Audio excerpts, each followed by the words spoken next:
what 100-year-olds say about life. Have you ever wondered what life looks like after living for 100 years? I did. So I spent time listening to stories from people who are 100 years old or even older. What they said surprised me, not because their lives were perfect, but because their hearts were full of peace, wisdom, and truth. They have lived through world wars, great love, deep loss, and huge changes. They've seen the world go from radio to the internet, from letters to instant messages. And yet, their advice for a good life remains simple. Here's what 100-year-olds say about life. The first thing they all agree on is this: life is short, even if you live 100 years. One old man smiled and told me, "I remember my childhood like it was last week. I blinked and suddenly I'm 101. It was a reminder that we waste too much time on things that don't matter, worrying, fighting, rushing. They say we should slow down and enjoy the small moments, watching the sky, sharing a laugh, listening to a child's story." The second thing they talked about was gratitude. One woman, who was 104 years old, said, "Every day I wake up, I say thank you. Even if I hurt, even if it's raining, I'm still here." She lost her husband 40 years ago. Her only son passed away young, but her heart was still soft. She chose to be thankful even when life was not fair. She said, "If you keep looking at what you lost, you will never see what you still have." Then came a lesson about relationships. Not one of them said they wished they had worked more or earned more money. But many said, "I wish I spent more time with the people I loved."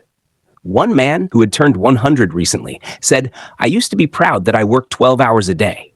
But now I wish I had played more with my kids. Time doesn't wait." They all said the same thing: love your people while you have them. A surprising piece of advice many gave was, don't be afraid of getting old. One 102-year-old lady laughed and said, "People are scared of getting old. But look at me. I'm still laughing." She said the secret is to accept aging with grace, not fear. She walked slowly, needed help at times, but her mind was sharp and her smile was bright. She said, "Your body may slow down, but your heart can stay young." Another man shared, "I dance every morning. My bones don't move like before, but my spirit does." His joy was infectious.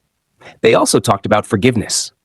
A 99-year-old woman who had just turned 100 said this: "Holding anger is like carrying a heavy bag for years. The day I forgave those who hurt me, I felt free."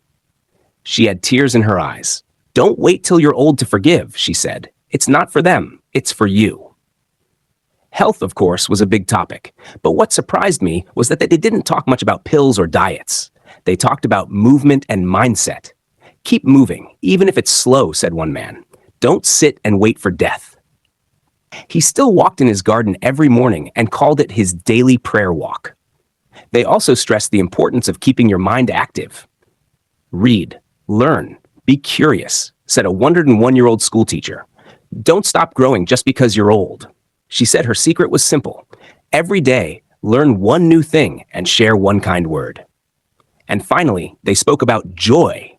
One lady, who had outlived all her siblings and most of her friends, said something beautiful. "You must look for joy. It hides in plain sight, in a flower, in a child's laugh, in a good meal. If you keep waiting for big happiness, you'll miss all the small ones." So what do 100-year-olds say about life? They say, be thankful, love your people, forgive quickly, move your body, feed your mind, laugh more, and live with joy, not fear. They've seen life at its best and worst, and their message is clear. You don't need to live forever to live fully. Start now, because one day you'll be the one telling your story. Make it one worth sharing.